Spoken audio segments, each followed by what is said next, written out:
Kami awali dari Jepang pemirsa, hari kedua program pertukaran budaya Bali, Kanaya International Art Week, Sabtu 3 Oktober lalu diisi berbagai kegiatan.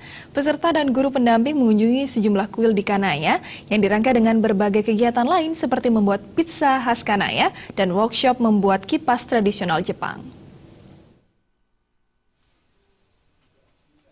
Toyomi Banda dari Yayasan Dharma Sentana Bali, Seiichi Hozonkai, serta perwakilan Jepang Hiroshi Suzuki ikut mendampingi peserta pertukaran budaya mengunjungi sejumlah kuil di desa Kanaya. Tempat-tempat suci yang dikunjungi diantaranya Kanaya Jinju, kuil Honggakuji, kuil Otera, dan Kezuin Temple yang merupakan tempat suci bagi umat Buddha. Peserta pertukaran budaya juga diajak melakukan persembayangan bersama di kuil Kezuin.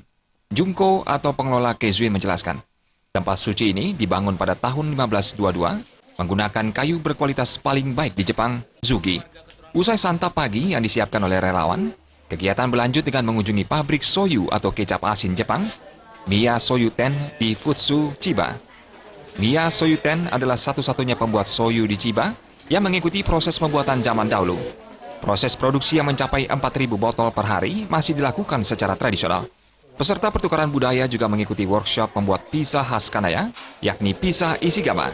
Siswa yang terpilih mewakili masing-masing kabupaten di Bali untuk mengikuti program pertukaran budaya ini mengatakan senang mengikuti kegiatan ini.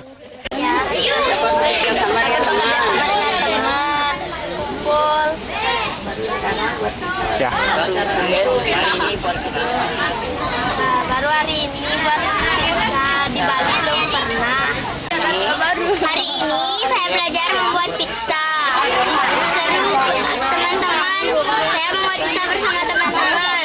Dari cara membuat topping dan juga cara membakarnya sampai memakannya. Workshop tentang pembuatan kipas tradisional Jepang turut mengisi agenda padat di hari kedua program pertukaran budaya Bali Kanaya International Art Week tahun 2015. Namun sebelumnya, para peserta dan guru-guru pendamping diajak mengunjungi Kanaya Art Museum. Museum ini memamerkan berbagai karya seni dan instalasi seniman-seniman asal Swedia. Dari Jepang, Agus Sugiana melaporkan untuk Bali.